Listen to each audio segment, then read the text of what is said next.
We bought a pest control company doing just over $300,000 per year. Then we imported it into our CRM, and within 5 minutes, it showed more than $850,000 in annual recurring revenue. The crazy part is, I already knew we were sitting on a gold mine before we even moved the data. I saw the P&L, I looked at the active customer list, I asked a handful of questions, and the numbers just didn't really make sense to me. A company doing a little over $300,000 a year shouldn't need 8 to 10 technicians and a manager, but a company that has over 800 active customers shouldn't only be doing $300,000 a year either. Today I'm going to show you exactly what we found, what we fixed during the first 90 days, and how the company ended up doing over $1 million in revenue the first year after we bought it. Hey guys, my name is Jonas, Olson, the founder of Pest Badger. I've been in the service industry for 17 years, and over the past 5 years, we've grown a pest control company from 1 location to 20 locations across now 9 states. I use this channel to document how I think about building service businesses and what actually is working for us. I wish my mentors would have documented their journey, so I'm documenting mine for you. So let's get into it.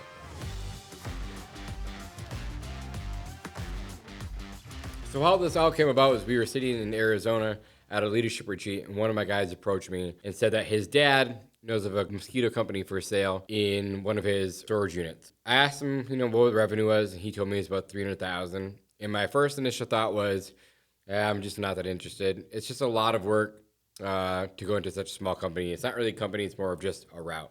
And the same exact work that it takes to work on this, it's all the same paperwork, it's the same questions, it's the same everything from a small company to a big company. But when you're working on a bigger company, obviously you're buying a bigger company, so it's worth all the effort put into it. So that was my original thought. And so we talked about it more, but the one thing that it did have going for it is that 2 of our guys were actually from that hometown. And so I told my CFO, I looked at him and said, let's just look at it. And doesn't mean you have to buy it, but maybe we'll learn something. So every time, we have an opportunity to look at another company, it's always good to go through, just see what people are doing, things like that. So the company that we bought was called Mosquito Crush, and it was originally started by a marketing professor, and it was actually a really good-looking brand. The trucks were all bright orange. It was a memorable name. The website was pretty good, and every time they got a new customer, they would drop a 6-pack of Orange Crush on the front doorstep, which is really cool. And from the outside, like any other really good brand, you would have thought that it was much bigger than the company actually was. And eventually, he sold it to the owner that we bought it from. The new owner also owned a much larger construction company, which, when I was talking to him, just kind of sounded pretty messy. And there's a lot of going on over there. And I feel like that's where most of his attention went. And he had never ran a service company before. He ended up buying this, like I said, for more of a passive income. And so he just kind of ran it the same way that it always had been run. He trusted the old owner. And during the due diligence, one of the first things that I noticed on the P&L that just jumped out at me was their COGS. And they were around 60%. And for anyone that's watching this, that's really high for any service company and extremely high for a mosquito or pest control company. So naturally, I just started asking questions like, how many technicians do you guys have? How many stops a day were you guys doing? What were customers paying roughly? And every time he gave me an answer, it started explaining more of what I saw in the P&L. They had 8 to 10 technicians and a manager. Most of the techs were running 10 to 12 stops per day. And to top it off, they were charging anywhere from $50 to $75 at the top end for a service. And most of those prices probably haven't changed since the day they opened up the company, to be honest with you. So then I started looking around the shop, asked questions about equipment, things like that. They had 6 vans, they had 18 mosquito foggers, and they literally had product everywhere. We bought the company in April, and we didn't have to place a meaningful product order until August. Most people saw the revenue and COGS 60% and walked away, but I just kept naturally just digging just to see what I'd find. The next thing that I asked him for was access to his CRM. I opened up CRM and I found over 850 active clients. And I'll be honest with you guys, this is kind of where I got excited because 850 clients could be worth more than 300,000, obviously. And at that point, I honestly just stopped looking for reasons not to buy it and started thinking about how we could make this deal work. And then I started thinking about what the business could become. Right then and there, I knew we were buying it. I looked at my CFO after looking at the P&L and looking at the data, and I said we were sitting on an absolute gold mine, and he actually agreed with me. The owner just didn't realize what he had. And so a few weeks later, we imported everything into our CRM after everything was done and said, dotted line, and it showed more than $850,000 in annual recurring revenue. And that's pretty close to what we expected it to be. Now, the next question that became is, What does the first 90 days of the acquisition playbook look like? And for us, it started off with the program itself. And honestly, calling what they had a program is probably being a little bit generous. The customers were pretty much choosing how many applications they wanted every year. Some customers wanted 1, some customers wanted 3, some customers wanted 6. And then on top of all that, there's customers that are paying as little as like $40 an application. And you can't build efficient routes around that at all. You have, round one, I'm going to throw numbers out there. Round one, you have like 850 customers. Then round two, you have 300 customers. Then round 4, you have 700 customers. Then round 5, you have 100 customers. And then round 6, you have whatever, right? I'm just throwing out numbers. It's just not scalable that way at all. So one of the first things that we did was obviously we had to fix and standardize the entire program. Everybody moved from 1 or 2, 3 applications all to 6 application schedule. And obviously this wasn't just about increasing revenue, although that was part of it. It just made the entire operation easier to run. Scheduling became easier, routes became tighter because you're not going, like I said, from round 1 to 850 customers and round 2 to 700 customers or 200 customers, where I said the technicians became more efficient and every customer ended up getting the same service level. Because if you go to a one-time mosquito service and 2 weeks later, 3 weeks later, what's going to happen? They're just going to call because they're not happy. They want another one done, and it's a scheduling nightmare, right? So when you standardize the program, everyone's in the same program. It makes routes more efficient. You're not bouncing all over the place. It makes things easier to project. You can project your revenue, product that you're going to need. You're going to be able to project hiring technicians, all the things that you're going to need to project throughout the year, instead of just customers call them whenever they need you, right? Just makes things way easier when it's a standardized service. Hold up, quick pause. If you're on a pest control company or fertilization weed control company, you're not in our Facebook group, you're choosing the harder path. Every operator that's in there is skipping years of mistakes because people are actually sharing what's working right now. So stop trying to brute force your way through growth alone. Search Pest Control Millionaires on Facebook or click the link below. And now let's get back to it.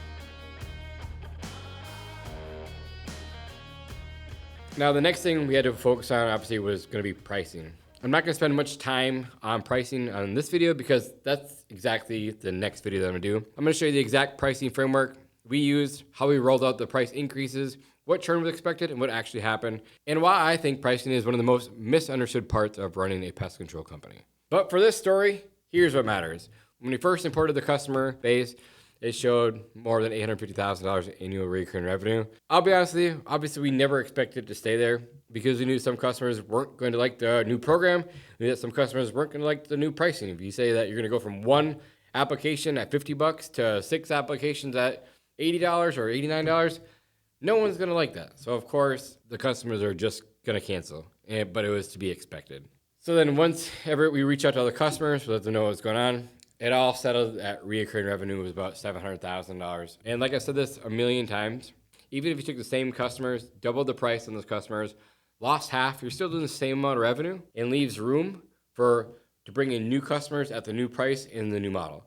So no matter which way it was going to go, it was going to be good regardless. But the odds of losing 50% of your customers are pretty slim to none.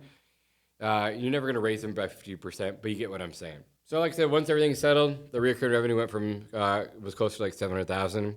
And we weren't surprised by that at all. That was part of our playbook that we're going to roll out. Now every customer was on the same exact program and at the right price, with the routes that we could actually build around.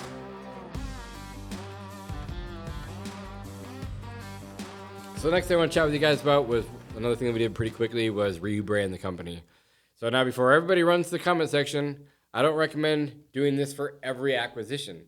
If you're buying a company that has thousands of accounts and thousands of reviews and a strong local reputation, changing the name can be a big mistake, and I'm a big advocate for not making those changes. So when these companies come in and they buy a really reputable company and they slap their name on the side of it just to have their name on the side of it, I think it's more damage than that would need to be done. I've had someone in my local market too. They bought a really reputable company and they just slapped their name on the side of it. And I think to us, it's more of an ego thing. We like our name. We want to see our name on things. But why fix something that's not broken? Just let that thing roll, right? If it's already being efficient, just keep growing that brand. Like, there's nothing wrong with it, right? But in this instance, that just wasn't the case. The branding looked good, like I said. The orange vans were pretty cool.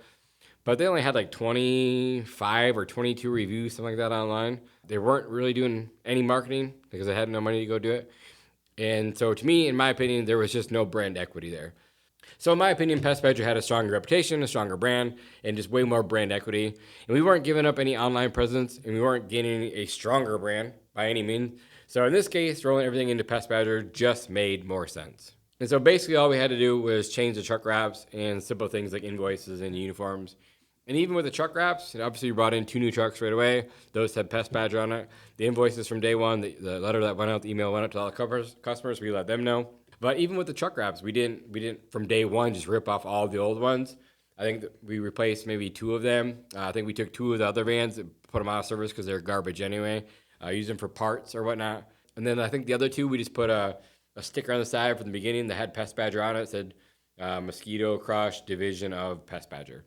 So that's just what we rolled out for the first few months into the end of the year until we rewrap the trucks. So you don't have to spend a ton of money on rebranding everything right away, but all the customers did know, and then we started just transitioning all the vans out. But now that the branding was done and the programs were standardized, the next step in our acquisition playbook was obviously fixing the operation itself. This is where the 60% COGS started to come back up in the conversation. The technicians, they've been doing it the same way for so long. They weren't bad technicians. They weren't a problem. The operation was, though. When you have 8 to 10 technicians and your manager producing $300,000 a year in revenue, the math just doesn't math for anyone. And most techs, like I said, were doing 8 to 10 stops with 2 people, and they're putting out $1,000 a day. They were driving all over God's green earth, way too much windshield time, just too much driving in general. And obviously, there's way too much labor. Obviously, their routes just weren't built efficiently, so we rebuilt the routes, like I said. We tightened up into territories. And we grouped all the customers together. Like I said, now we have the same amount of customers in every single round, from round 1 to round 6, all roughly the same. Yes, of course, you're going to lose some. Yes, you're going to add some, but roughly the same, which obviously naturally just increased route density and reduced drive time. So obviously we started generating way more production out of that same truck and same customer base. And then once the routes got tighter, we switched their pay to pay for performance. The cost of goods obviously came down drastically, and that's what we expected to happen. Now, here's the part where I think, owners would have made a wrong move maybe from early on. And not that this is a bad thing, but at this point, they probably would have just started spending money trying to generate more leads. And again, there's nothing wrong with that. But in our growth framework for us, it was pretty simple.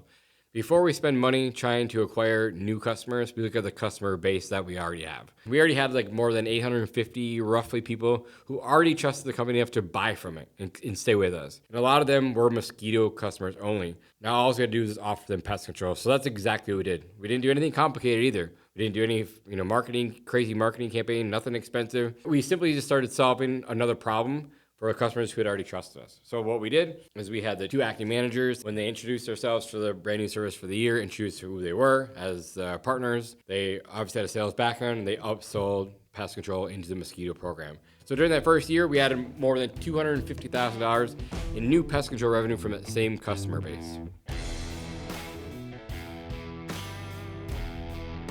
All right, so let's just think about how this whole thing played out. We bought a company doing just over $300,000 a year. The customer base showed more than $850,000 annual recurring revenue once it was imported into CRM. We standardized the mosquito program. We corrected the pricing. Then we added over $250,000 plus in pest control to the same current existing clients. That's how the business crossed $1 million in revenue in its first year. Probably the biggest lesson I learned from this acquisition was to look at every single deal, right? Like I heard the 300,000 and I focused on the 300,000. And then once I started asking more questions, I got more into the deal and I found that there was 850 active customers. That's the biggest lesson for me is just always take a look at the deals. You never know what you're going to get because getting the customers is probably one of the hardest parts, right? And somebody had already earned those customers for us. They just need a better operating model. So that's just one thing that I've learned from buying a few service companies. The P&L will obviously tell you where the business has been. And the customer has to tell you where the business can go. So that's why you just can't look at just revenue anymore. Start with the customer base, do your due diligence, and you work yourself backwards. So if you guys are watching this video and thinking about getting into the pest control industry, or maybe you already own a pest control company and you're just looking for a better model, that's exactly why we built the Pest Badger franchise. The goal was never really to sell franchises. The goal was to build a playbook that actually works, then prove it across multiple markets before we ever offered it to someone else. So if you'd rather start with a proven playbook instead of spending years trying to figure it out on your own, There's a link below to learn more about Pest Badger franchise. We can jump on a call and see if it's a win-win or not. In the next video, I'm going to show you the exact breakdown of pricing framework that we use in this acquisition. I'll show you the exact prices we charge, how we rolled the increases out, and what the churn expected and what actually happened. Why pricing is one of the biggest levers that you have as a pest control business. As always, thanks for watching, and I'll see you guys in the next one. If you have any questions or comments, throw them in the comments below, and I'll respond as usual. Peace.